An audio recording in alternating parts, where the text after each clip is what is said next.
Bonjour à tous, des tracteurs jusqu'à l'Elysée. Le mot d'ordre qui circule est très puissant et c'est ce mardi 19 novembre que vraiment explose la révolte paysanne qui a été puissante ce lundi 18 novembre mais qui vraiment prend une nouvelle dimension. On le voit avec beaucoup d'actions nouvelles.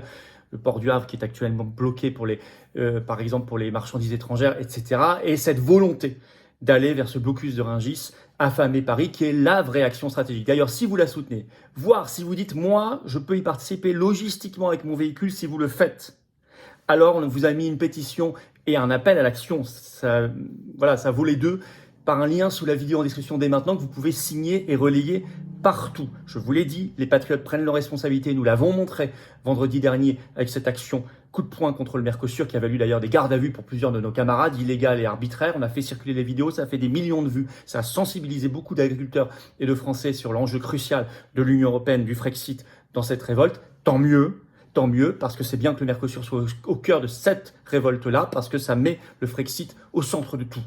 Et c'est ça la clé.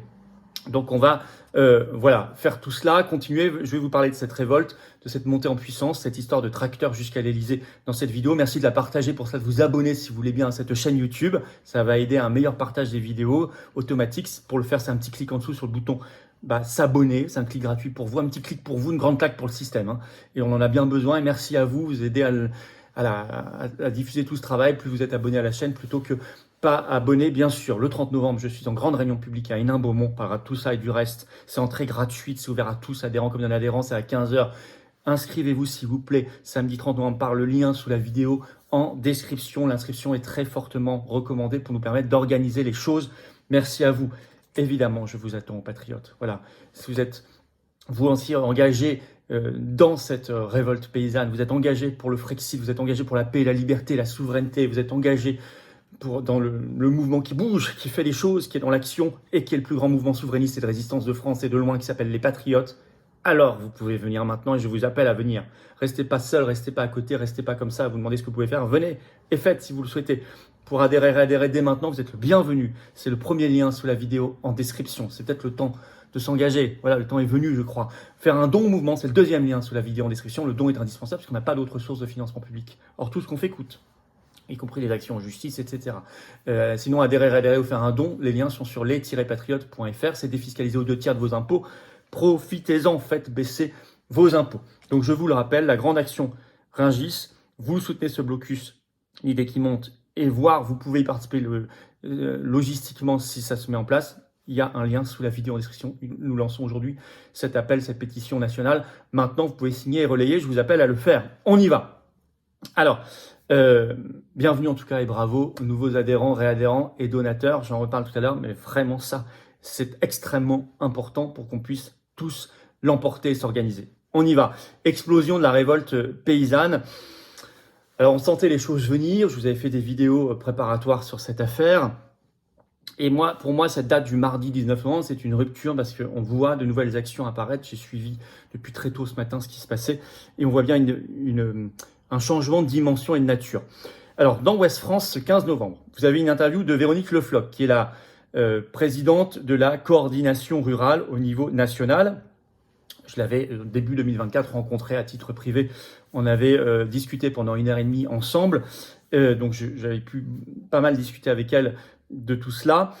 Et le titre de l'interview, « Les tracteurs iront jusqu'à l'Elysée s'il le faut ».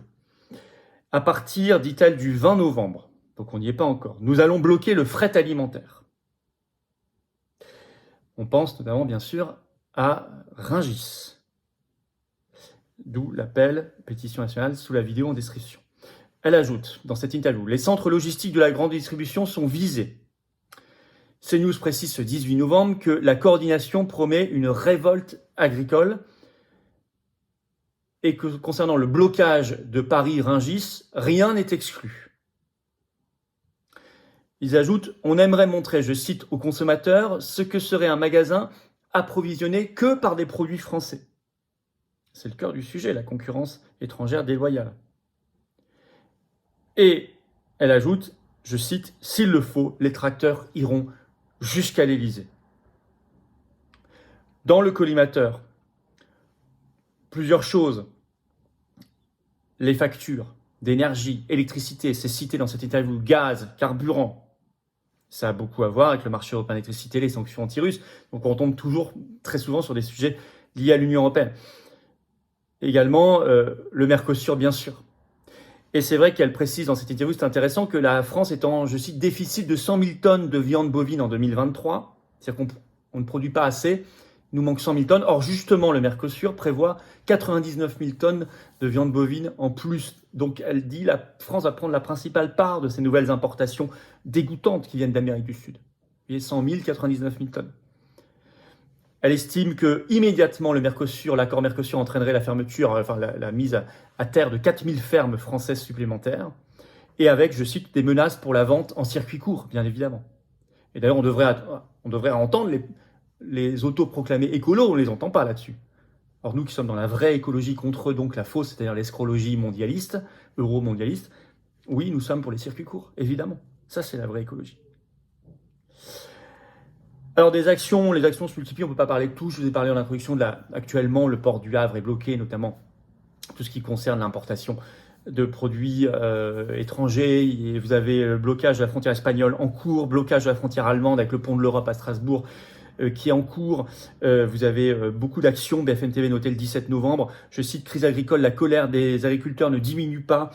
Avec des radars masqués, alors c'est intéressant, par exemple, en Isère, des panneaux de ville non plus retournés simplement, parce que ça a été fait, c'était bien à l'époque, mais c'est un peu fait. Maintenant, ils sont remplacés par des panneaux de villes d'Amérique du Sud. Ça, c'est des villes, en fait, du Mercosur. Ça fait réfléchir les gens. Je trouve que c'est assez malin comme action symbolique. Alors, France Info note le 17 novembre. Des actions depuis ce lundi 18 novembre, alors notamment dans la Marne, les Yvelines, la Sarthe, le Haut-Rhin, l'Oise, l'Aisne, Amiens, Strasbourg, Dax, Dijon, Châlons-en-Champagne, Le Havre, Royan, etc. Donc c'est un peu partout. France Bleu note le 14 novembre. Actions beaucoup plus importantes qu'en début d'année sont attendues. Je vais vous citer un petit extrait. L'agriculteur promet des actions beaucoup plus importantes qu'en ce début d'année. Si l'État ne réagit pas à la mesure de la situation, quand on a 30% des agriculteurs en cette fin d'année qui sont prêts à mettre la clé sous la porte, parce qu'on en est là, les paroles au coin d'une botte de foin ne suffiront pas. Ça c'est référence à ce qu'avait fait Attal, vous vous souvenez, cette conférence sur une botte de foin. Beaucoup nous disent ne plus rien avoir à perdre, si on doit renverser la table, on le fera. Fin de citation. Et puis vous avez un deuxième extrait dans France Bleu. Aujourd'hui, les agriculteurs vont repartir parce que financièrement, ils n'y arrivent plus, parce que moralement, ils n'en peuvent plus. Mais ça ne se passera pas du tout comme cela s'est passé en début d'année. Là, ils n'ont plus d'espoir, ils n'ont plus rien à perdre. Donc, à mon avis, ça ne va pas bien se passer. Alors, 17 novembre au soir, nous avions 85 actions en cours et ça ne fait que commencer. Avec des blocages, notamment des villes de Beauvais, d'Amiens, Avignon. Et puis, je vais vous citer un petit extrait. En Ile-de-France, qui rapporte BFM TV, plusieurs axes sont bloqués. Les routes A10, N118, RN104, RN20, RD174, RD17, RD117, RD19, RN12, D44, etc. Alors, et ça, on va suivre parce que ça bouge de minute en minute et en ce moment, c'est en pleine amplification. Et je l'ai dit, en trame de fond, en toile de fond, ces tracteurs jusqu'à l'Elysée, ce blocus de Rungis. Rungis, non pas pour Rungis, mais Rungis, c'est le premier marché agroalimentaire au monde. Le but, c'est évidemment, entre guillemets, affamer Paris, c'est-à-dire créer le choc nécessaire pour vraiment là obtenir des choses. Lien sous la vidéo en description si vous soutenez, voir si vous voulez vous-même, puisque les patriotes sont dans les mobilisations concrètement, y participer logistiquement avec votre véhicule personnel par un lien sous la vidéo en description. Vous pouvez signer, relayer, vous verrez. Alors, ce qui est très positif, je vous l'ai dit, c'est que le Mercosur, cette fois, l'accord Mercosur est au centre. Et donc, la question de l'Union européenne et du Frexit est au centre. Et ça, c'est un point positif par rapport au début de l'année. On avait plus de mal à faire émerger le sujet UE. Alors, même si, bien sûr, il n'y a pas que ça. On a parlé tout à l'heure, par exemple, du prix de l'énergie. Il y a plein de sujets. Mais ça, c'est vrai que c'est un gros sujet qui est très emblématique de plein d'autres. Ça oblige à parler des vrais sujets. On en est où ? On en est où ? L'Allemagne a demandé ce 17 novembre au soir une accélération pour la signature. Elle a dénoncé, je cite, le patriotisme erroné de la France. Alors, les Allemands peuvent se rassurer, il n'y a aucune goutte de patriotisme ni chez Macron ni chez Barnier. Mais chez les Français, chez les agriculteurs français, ça c'est certain que oui. Mais vous voyez, l'Allemagne se permet de juger notre patriotisme en disant qu'il est erroné. Ça montre quand même, enfin c'est quand même incroyable, quoi. Alors, il faut que chacun comprenne comment fonctionne l'Union européenne. J'entends parfois des opposants à l'accord Mercosur dire qu'il faut que la France mette son veto. J'ai même entendu les souverainistes dire ça. Ils ne connaissent pas la chose. La France n'a pas de droit de veto sur cette affaire. L'AFP a fait une dépêche le 17 novembre. Traité Union européenne-Mercosur, l'accord imminent est-il possible contre l'avis de la France? Explication. Je vous lis extrait de la dépêche AFP. La Commission européenne est seule négociatrice des accords commerciaux en vertu des traités sur l'Union européenne, écrit l'AFP, après en avoir reçu mandat par les États membres. Un premier accord a été conclu en 2019, mais jamais ratifié. Et en fait, je rappelle que cet accord, c'est 99 000 tonnes de bœuf importées en plus, 180 000 tonnes de volailles, 25 000 tonnes de porc.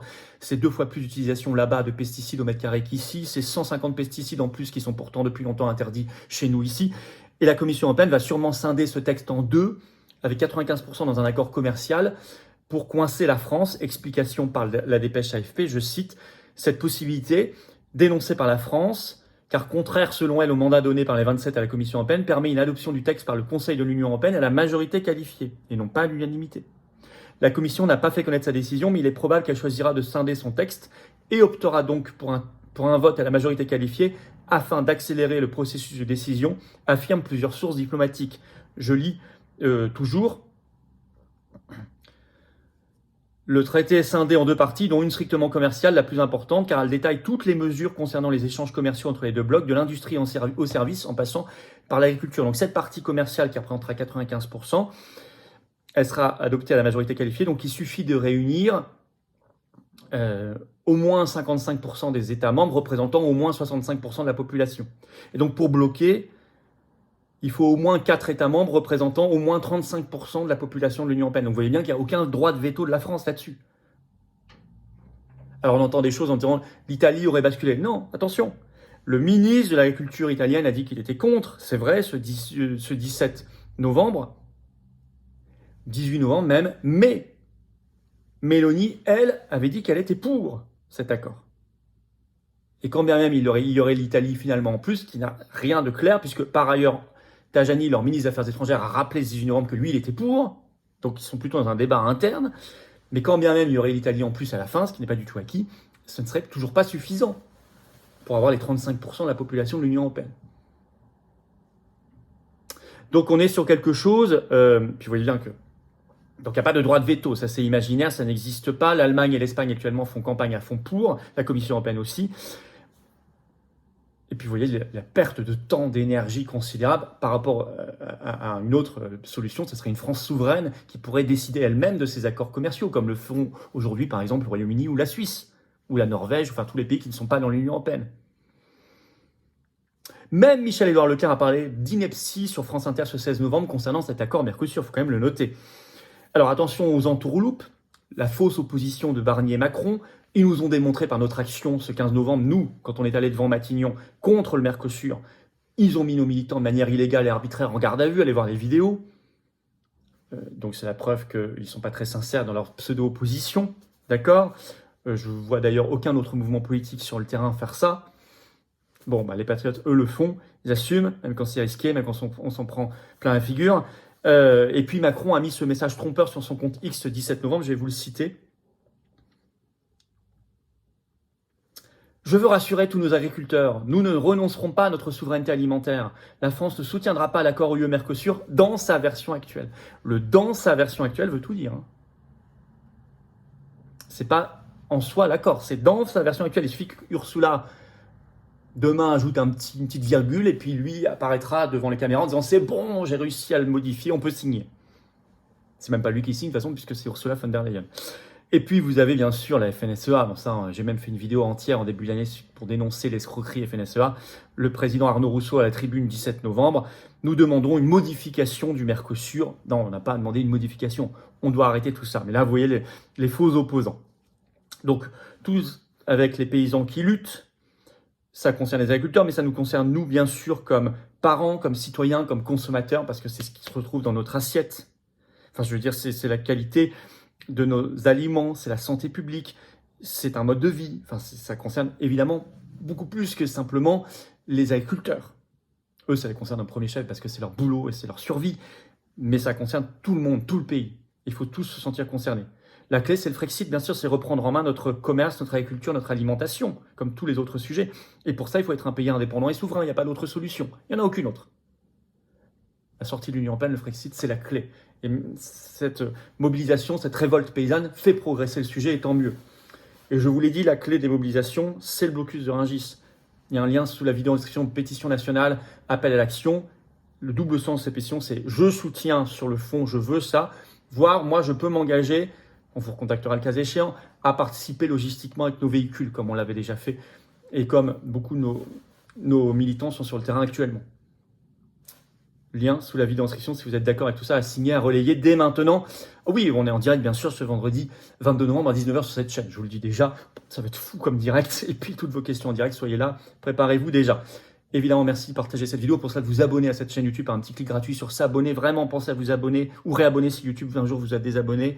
Parce que plus vous êtes abonné à la chaîne, c'est un petit clic gratuit pour vous, c'est tout. Hein. Hop, plus les vidéos sont recommandées par l'algorithme, plus ça circule. Merci beaucoup à vous. 30 novembre, réunion publique à Hénin-Beaumont. Lien d'inscription sous la vidéo en description. J'y suis, bien sûr. Pensez à vous inscrire. Je vous attends, patriotes. Voilà, je vous attends. J'ai besoin de vous. Il faut venir là. L'élection de Trump, cette révolte paysanne. Nos actions, nous, avec nos militants en garde à vue illégale, les procès qui montent. Le 6 décembre, je suis à Liège au pénal contre Ursula von der Leyen, mais il faut venir dans notre mouvement. Notre mouvement, il est sur le terrain, c'est le plus grand mouvement de résistance souverainiste de France. Je vous attends. Vous avez peut-être hésité longtemps, mais venez maintenant adhérer, ou vous voulez réadhérer parce que vous n'êtes plus à jour, ou vous voulez faire un don au mouvement pour nous aider à faire toutes ces actions, parce qu'on n'a pas un centime de financement public, ni des banques, rien, mais on fait. En plus, tout ça, c'est défiscalisé aux 2 tiers de vos impôts. Faites baisser vos impôts en adhérant, réadhérant, en faisant un don au mouvement. Profitez de tout ça et venez, vous êtes les bienvenus, je vous accueille à bras ouverts. Et vous êtes dans une grande famille qui fait de la politique avec un P majuscule noble. Adhérez, réadhérez dès maintenant. Pour le faire, c'est le premier lien sous la vidéo en description. Ce lien est également commenté, épinglé. Une petite fiche sur l'écran maintenant et dans quelques secondes, un lien sur l'écran. Vous choisissez faire un don au mouvement, c'est le deuxième lien sous la vidéo en description, tout simplement. les-patriotes.fr, c'est notre site, vous retrouverez ces liens. Bravo aux donateurs, aux réadhérents, bienvenue aux nouveaux adhérents patriotes. Vive la France!